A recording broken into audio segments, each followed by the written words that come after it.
आवाज विशेष कार्यक्रम में आपका स्वागत है।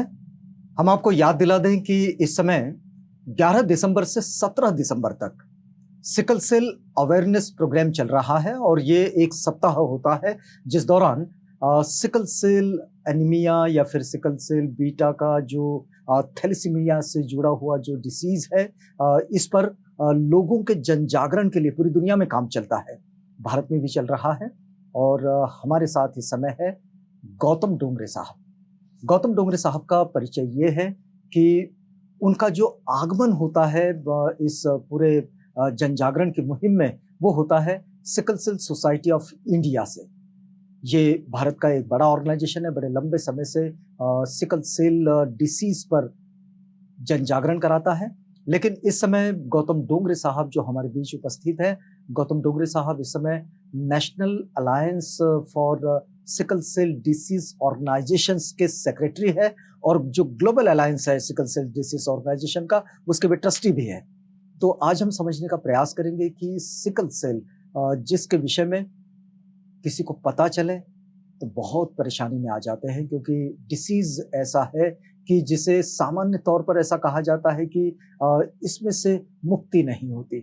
लेकिन पेशेंट को ये विश्वास दिलाता है सिकल सेल ऑर्गेनाइजेशन कि पेशेंट अपना जीवन बहुत बेहतर तरीके से जी सकता है, और इस विश्वास को आप तक पहुंचाने के लिए इस समय गौतम डोंगरे साहब हमारे साथ हैं। डोंगरे साहब, कार्यक्रम में आपका स्वागत है। बहुत बहुत धन्यवाद। सबसे पहले तो हम एक सामान्य परिचय लेना चाहेंगे सिकल सेल डिसीज का, क्योंकि जो हमारे वो दर्शक जो शायद सिकल सेल डिसीज को न जानते हुए जानते होंगे, तो उनके लिए एक छोटा सा परिचय क्या होगा? बिल्कुल सर। सिकल सेल डिसीज जो है ये एक रक्त का आनुवंशिक आजार है सर। ये पीढ़ी दर पीढ़ी आनुवंशिक रूप से माँ बाप के द्वारा बच्चों को होता क्या है। ये संक्रामक होता है? नहीं सर, ये बिल्कुल संक्रामक नहीं है। ये सिर्फ और सिर्फ माँ के गर्भ में ही होता है। देखिएगा, ये एक बड़ी गलत धारणा है सिकल सेल के मरीजों के संबंध में कि लोग ऐसा मान के चलते हैं कि इनसे हमें लग जाएगा, और ऐसा मानकर भी लोग उनसे दूरियां बनाना शुरू करते हैं। ये बड़ी बुरी बात है। हम जब अवेयरनेस को आपके पास लेकर आ रहे हैं तो ये बड़ी खास बात है जो डोंगरे साहब आप कह रहे हैं कि भाई ये आनुवंशिक है लेकिन ये संक्रामक नहीं है। लेकिन इसकी अगर जड़ को समझना चाहें तो कैसे समझाएंगे आप? जी, बहुत अच्छा सवाल है, क्योंकि सिकल सेल काफी वर्षों से है, हजार वर्षों से हम देख रहे हैं उसकी पीड़ित। लेकिन पिछले 100 साल पहले एक पहला पेशेंट मिला जिसके सिकल के जीन्स पाए गए, और पिछले तकरीबन 50-60 वर्षों से ये माना गया कि हाँ, ये सिकल सेल डिसीज है और ये आनुवंशिक है। तो इसका होने का कारण वैसे तो आधा विश्व व्याप्त है सिकल सेल डिसीज से। हमें लगता है जैसे कि ये हमारे एरिया का ही रोग तो नहीं। क्या ये WHO का सर्वे है? जी हाँ, WHO का सर्वे है, और साउथ अफ्रीका, फिर साउथ ईस्टर्न अमेरिका, फिर हमारा इंडिया, इधर ऑस्ट्रेलिया, ये आधा विश्व तकरीबन सिकल सेल से ग्रस्त है सर। और इसके होने का कारण जैसे कि हमने बताया कि ये आनुवंशिक है, तो इसे हम रोक भी आनुवंशिक तरह से कर सकते हैं कि शादी के पहले हमें अपना टेस्ट करा लेना चाहिए, फिर वो कोई भी हो। एक बार हमें समझ लेना चाहिए कि क्या हम पीढ़ी दर पीढ़ी कोई जेनेटिक डिसऑर्डर लेके जा रहे हैं क्या। वो जब तक हम ब्लड टेस्ट ना करेंगे वो हमें समझ में कभी नहीं ये बात बड़ी महत्वपूर्ण है कि जेनेटिक डिसऑर्डर के साथ हम लोग एक नए जीवन में प्रवेश तो नहीं कर रहे हैं। मतलब जहां से विवाह को जोड़ा जा रहा है, जहां दो परिवार इकट्ठे एक दूसरे के साथ आ रहे हैं, तो उस वक्त इस बात के लिए बड़ा अलर्ट होना चाहिए कि दोनों तरफ से, मतलब लड़की की ओर से भी और लड़के की ओर से भी, दोनों तरफ से सिकल सेल का जो टेस्ट है वो हो जाना बहुत जरूरी है। बहुत जरूरी है। ना सिर्फ सिकल, इसमें थैलेसीमिया भी एक सेम डिसऑर्डर है। हाँ। हीमोफीलिया भी है जो तो इसी के साथ जुड़ा हुआ होता है। जुड़ा हुआ नहीं होता, लेकिन हाँ। एक जैसा होता है। दोनों के कारण एक है। थैलेसीमिया और सिकल सेल दोनों के होने का कारण एक जैसा है कि माँ बाप के थ्रू बच्चों को होता है। अच्छा, लेकिन इसमें कुछ पैटर्न्स भी होते हैं? हाँ, पैटर्न होते हैं सर। सिकल सेल में 2 पैटर्न रहते हैं। एक तो AS यानी कैरियर, जिसे वाहक बोलते हैं, जिसे ट्रेट भी बोलते हैं, जो कि मैं हूँ खुद। मैं एक सिकल सेल ट्रेट हूँ। मैं वो व्यक्ति हूँ जो पीढ़ी दर पीढ़ी ये जीन्स को लेकर के आगे जा रहा हूँ। और दूसरा है जो पीड़ित है, जो जिसे SS पैटर्न कहते हैं।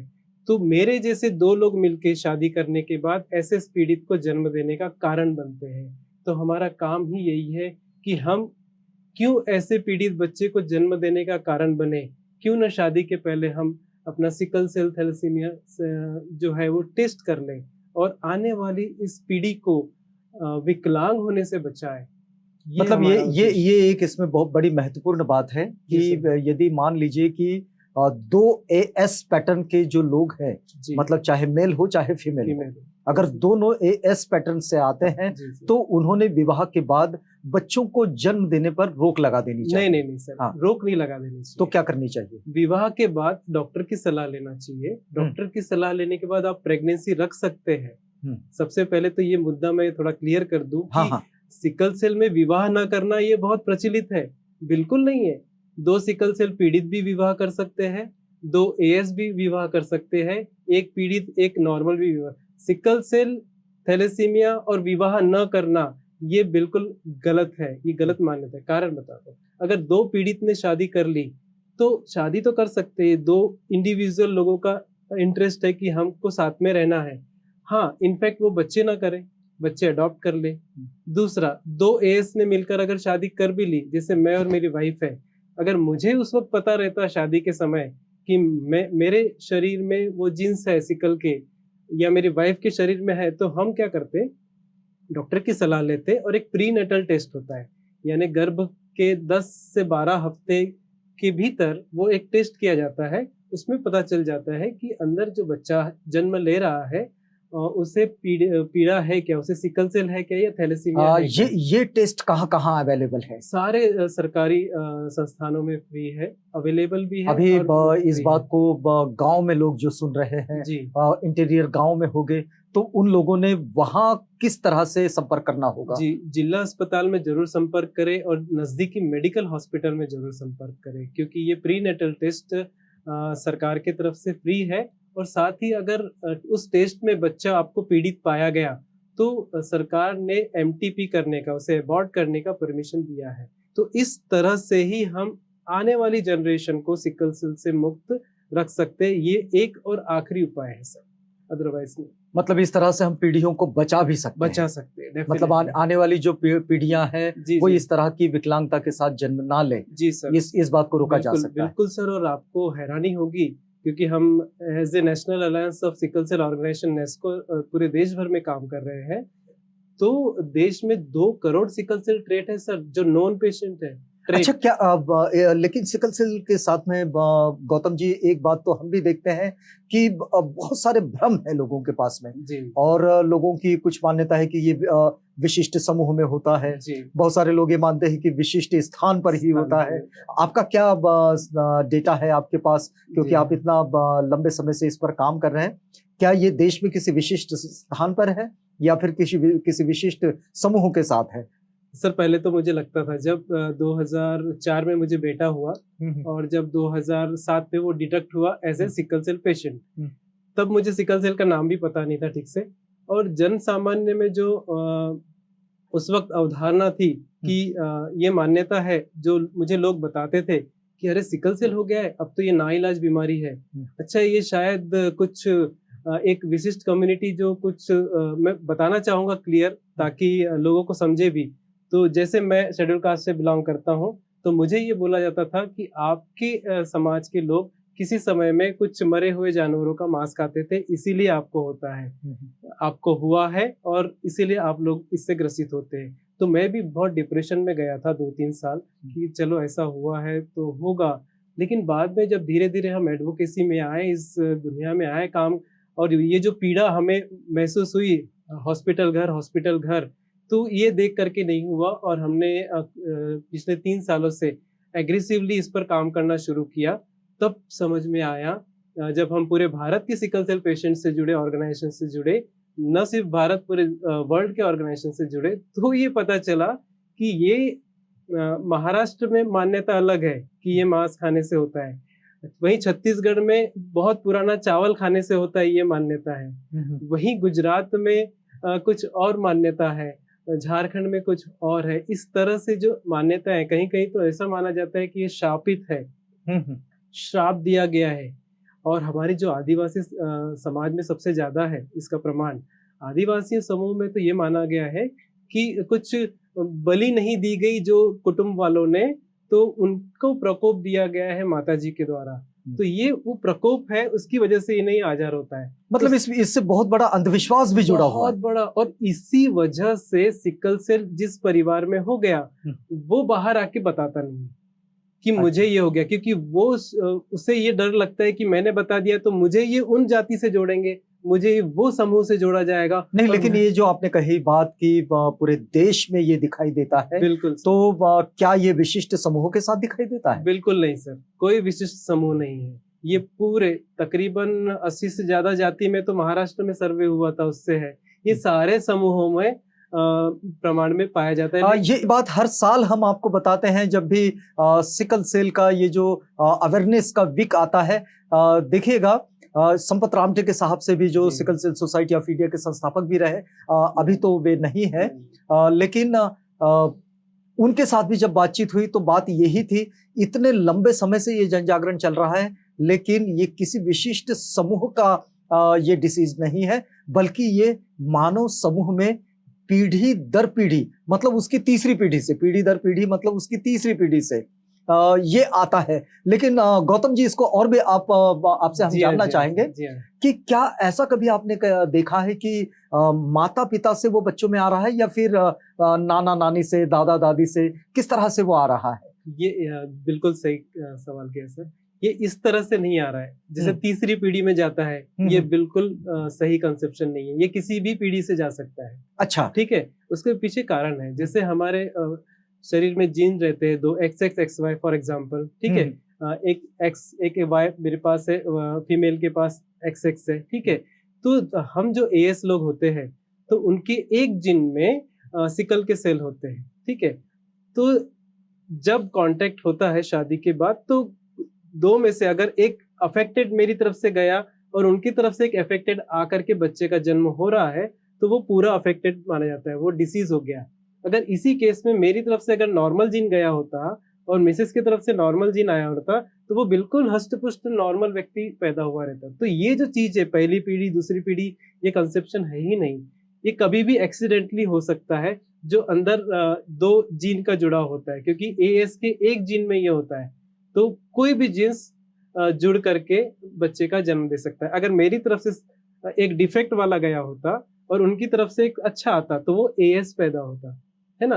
वो कैरियर होता, वो लेकर के जाने वाला होता पीढ़ी दर पीढ़ी। और इसी तरह से तो थैलेसीमिया, अगर एक थैलेसीमिया माइनर है और एक सिकल सेल ट्रेट है, ये दोनों भी मिलकर अगर एक डिफेक्ट बच्चे को जन्म दे सकते हैं, वो भी उतना ही पीड़ित होता है सर।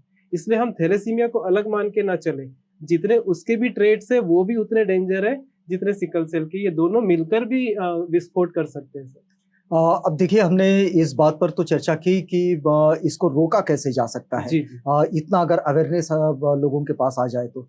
लेकिन एक दूसरी बात भी तो है कि जो बच्चे ऑलरेडी हैं, जो लोग ऑलरेडी है सिकल में है, तो उन लोगों को एक बेहतर जीवन प्रदान करना, ये भी हमें लगता है कि सिकल सेल सोसाइटी का एक बड़ा काम हो सकता है। तो आपको क्या लगता है कि अगर ये जो बच्चे आ चुके हैं या फिर बड़े भी हैं और जिन्हें पता नहीं था, तो इस सोसाइटी को, ये जो हमारा जो समाज है, हमारा जो समूह है, इस समूह को अगर स्वस्थ रखना है, तो आपको क्या लगता है कि किन चीजों पर बहुत ज्यादा ध्यान देने की जरूरत है? जी सर, सबसे पहले तो ये ध्यान दे कि हम अपना टेस्ट करा लें जितनी जल्दी हो सकते हैं। ये तो पहली बात। हाँ, आज आपके माध्यम से जितने भी व्यक्तियों ने सुना है, वो उन्होंने अपना टेस्ट करा लेना चाहिए। फिर एज का कोई प्रॉब्लम नहीं सर। अगर आप 70-80 साल में कोई है, तो वो ये ना कहे कि मैं नहीं कराऊं, उसका कारण है, यही गलती हो रही है। उन्होंने अपना करा लिया, अगर उनके जीन्स में एक वो डिसीज तो नहीं आएंगे, वो कम से कम ट्रेट आ सकते हैं। तो उन्होंने अगर उनका ट्रेट आ गया, तो वो अपने पीढ़ी को वही बता सकते हैं कि देखिए मैंने तो कर लिया, आप कर लो, शायद आपकी तरफ तो नहीं गया। एक ये बात। दूसरी, जो पीड़ित है, उनके भी टेस्ट नहीं हुए सर अभी। आपको बड़ा आश्चर्य होगा कि बहुत सारी, अभी 14 लाख हमारे पास टेस्टेड नोन केसेस है भारत में, लेकिन और कई लाख केसेस जो है उनको नोन करना बाकी है। इसका मतलब ये नहीं कि वो सिकल सेल से पीड़ित नहीं है। अभी हमने सर्वे किया था, एक 32 वर्षीय मध्य प्रदेश की आशा वर्कर, वो अभी टेस्ट में पाई गई सिकल सेल पीड़ित है, लेकिन वो बचपन से पीड़ा में चल रही है। डॉक्टर्स उसका इलाज अलग अलग तरह से कर रहे हैं, पर सिकल सेल है करके उसका इलाज आज भी नहीं हुआ था। तो वो अभी पिछले साल डायग्नोस हुई। तो ये राजस्थान में अभी भी कई लोग डायग्नोस होने के बाकी, जबकि वो सिकल सेल से पीड़ित है। इस तरह से सर डायग्नोस एक पार्ट है वो, क्योंकि मतलब पहली सीढ़ी तो यही है कि सब लोग अपना टेस्ट करवा लें कि क्या वे सिकल से पीड़ित तो नहीं है। हाँ, और अगर वो पीड़ित है तो फिर बहुत बढ़िया प्रोटोकॉल है सर। वो पहले जैसा अब समय नहीं रहा कि जो कम उम्र में डेथ हो जाती थी और बहुत पेनफुल लाइफ होती थी। अभी वो समय नहीं है। उनके लिए वो समय आज भी है जो राइट ट्रीटमेंट में नहीं चल रहे, जिनको राइट ट्रीटमेंट नहीं मिल रहा है। इसमें बहुत बढ़िया एक तो सबसे परमानेंट ट्रीटमेंट यही है कि बोन मैरो ट्रांसप्लांटेशन, जो कि सिकल सेल में जनरली डॉक्टर रिकमेंड करते नहीं है, क्योंकि थोड़ा रिस्की भी होता है और जनरली थैलेसीमिया को ज्यादा से ज्यादा रिकमेंड करते हैं। तो हमारे सिकल सेल के पेशेंट के पास बचता है एक बहुत ही संजीवनी बूटी जैसा ड्रग, जिसे मैं कहना चाहूंगा हाइड्रोक्सी यूरिया। ये एक ऐसा ड्रग है जो पिछले 30 सालों से सिकल सेल पीड़ितों को दिया जा रहा है। ये FDA अप्रूव्ड है और मैं भी मेरे दोनों बच्चों को देता हूँ। ये देने के बाद क्या इससे कोई भी इस तरह से सुनकर ले लें या फिर अपने डॉक्टर से संपर्क करके लें? नहीं, सुनकर ना लें, लेकिन ये उनकी जानकारी में देना चाहता हूँ कि ये एक ऐसी दवा है जो सरकारी संस्थानों में मुफ्त है। ये आपके सिकल सेल पीड़ित बच्चों को मिलना चाहिए, लेकिन डॉक्टर की सलाह से आप बात करके उन्हें दिलवाइए, क्योंकि ये दिलवाएंगे तो आप क्या ये देश के सारे प्राइमरी हेल्थ सेंटर में अवेलेबल है? कोशिश चालू है। हम हमारे नेस्को के थ्रू हमने सरकार से काफी रिक्वेस्ट किया है और वो अभी इसको प्रोग्राम रूप में लाने की तैयारी में है। तो अभी तो काफी स्टेट्स में अवेलेबल है और जहां नहीं है वहां के लिए हम लोग प्रयास कर रहे हैं। हमने पिछली बार भी जब रामटेके साहब से बात की थी, सिकल सेल सोसाइटी पर ही बात हो रही थी, तो उनका ये कहना था कि कुछ मल्टी फूड पैकेट जो होता है वो पैकेजेस पर भी काम चल रहा है। क्या ये काम कुछ आगे बढ़ा है? वो मुझे तो ध्यान नहीं उस वक्त का उनका काम, लेकिन मैं और एक आपको बता दूं कि भारत में जीन थेरेपी पे काम शुरू हो रहा है। यानी हम सिकल सेल पीड़ित को आने वाले समय में पूरा मुक्त कर सकते हैं। तो जीन थेरेपी भारत के साइंटिस्ट को दिया गया है कि आप इसको भारत में इसका रिसर्च करो और उसको हमारे पेशेंट्स के लिए इजी अवेलेबल कराओ। तो सर ये जीन एडिटिंग ये बहुत ही बढ़िया है, जो भी बाहर देशों में शुरू हो गया है, कुछ पेशेंट्स पर आजमाया गया है, वो अभी सिकल सेल मुक्त हो गए। भारत सरकार अभी हमारे लिए उन्होंने प्रयास करना शुरू कर दिया है कि भारत में इस चीज को ला करके हमारे पेशेंट्स को मुक्त किया जाए।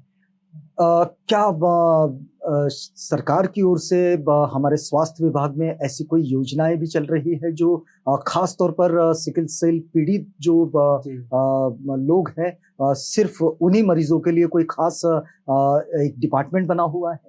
डिपार्टमेंट तो बता दूं सर कि 2016 के एक्ट में डिसेबिलिटी एक्ट में सिकल सेल को भी इंक्लूड कर दिया है, जैसे थैलेसीमिया सिकल नहीं, ये तो हुआ है। तो उसके अंतर्गत जो बेनिफिट्स है वो सारे हमारे पेशेंट ले सकते हैं। जैसे उसके पहले भी ले रहे थे, एक पेंशन योजना है, महाराष्ट्र में 1000 रुपए है, छत्तीसगढ़ में कुछ और है, केरल में कुछ और है। तो ये स्टेट वाइज है, लेकिन एक पेंशन उनको मंथली मिलती है। दूसरी है ट्रैवल में बस की जो है फेयर, उनको यहाँ महाराष्ट्र में अभी फ्री दिया जा रहा है 100%। उसी तरह से कुछ कंसेशन रेलवे में भी है।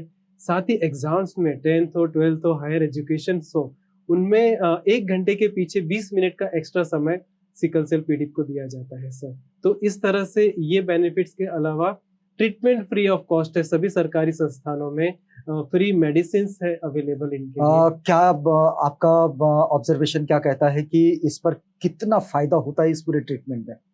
नहीं, ट्रीटमेंट क्या ये जो पीड़ित हैं, जो सिकल सेल से पीड़ित हो जाते हैं, क्या ये अपना जीवन बेहतर जी सकते हैं? बिल्कुल बिल्कुल बेहतर जी सकते हैं। यही आपके माध्यम से बताना चाहूंगा। इसके लिए एक प्रोटोकॉल है कि किस तरह से जीना। पानी ज्यादा पिए, क्राइसिस आया तो तुरंत डॉक्टर के पास, पेन क्राइसिस जो आता है तुरंत डॉक्टर से सलाह ले ले, तुरंत अगर एडमिट होने की जरूरत पड़े तो एडमिट हो जाए। वो सर नियर नॉर्मल लाइफ, आपको आश्चर्य होगा कि आज 70 साल के सिकल सेल पेशेंट है हमारे साथ में। तो वो लोग ये प्रोटोकॉल से जी रहे हैं। इसलिए मैं दर्शकों को बताना चाहूंगा कि घबराने की बिल्कुल बात नहीं है। आप ये राइट प्रोटोकॉल से रहिए, आपकी लाइफ को कुछ नहीं होगा। आपका ये जो नेशनल अलायंस है जी sir. Sickle cell disease organisations पर काम करने वाले जी सर। संगठनों का, जी सर। तो ये जो संगठन है, ये संगठन का अपना क्या मान्यता है कि क्या देश में सब जगह पर इस तरह के अवेयरनेस कराने वाले कार्यकर्ता अवेलेबल हैं, या फिर इस तरह का अवेयरनेस प्रोग्राम हमारे स्वास्थ्य विभाग से भी चलता है? जी हाँ, हमारे स्वास्थ्य विभाग से भी इसका अवेयरनेस प्रोग्राम चलता है। जैसे आज अभी हम लोग सिकल सेल वीक में हैं, तो महाराष्ट्र नहीं, इसको ये करती ये तो है। ये वर्तमान में हाँ, सप्ताह चल रहा है, सप्ताह तो चल इस रहा पर है। तो विशेष कार्यक्रम होते हैं। जी हाँ, जी लेकिन हाँ। क्या 12 महीने इस पर कोई वर्कआउट होता है? प्रावधान है, एनएचएम के थ्रू इसका प्रावधान है, सरकार ने दिया है। लेकिन फिर मैं वही कहना चाहूंगा कि स्टेट स्टेट पर डिपेंड है और वहाँ की संस्थानों पे डिपेंड है कि वो किस तरह से अवेयर करते हैं। जैसे काफी स्टेट्स में अभी भी शुरू ठीक से नहीं हो पाया। एग्रेसिवली काम होना चाहिए, मैं आपके माध्यम से अच्छा कहना चाहूंगा जी, कि लेकिन एक बात हम आपसे ये भी चलते-चलते जानना चाह रहे हैं हाँ, सर। कि क्या लोग इसके लिए तैयार हो जाते हैं कि वे हॉस्पिटल तक जाएँ, या फिर हॉस्पिटल का जो स्वास्थ्य कार्यकर्ता है, उसे लोगों से संपर्क करना होता है? मतलब क्या चीज़ को आप बेहतर मानते हैं? सर, ये दोनों के बीच में अंतर है, हुँ। बिल्कुल अंतर है। ना पेशेंट खुद होके जा पा रहा है ठीक से, हाँ। और ना ही हमारी संस्थाएँ वहाँ तक पहुँच पा रही है। इसलिए हम चाहते हैं कि इसका नेशनल प्रोग्राम हो और वो भी स्ट्रॉन्ग प्रोग्राम हो। जैसे कि एचआईवी में चलता है, पोलियो में चलता था। तो जब तक हम इस तरह का एग्रेसिवली प्रोग्राम एग्जीक्यूट नहीं करेंगे सर, तो हम सिकल सेल से भारत को मुक्त करना बहुत मुश्किल जाएगा। We need strong programme.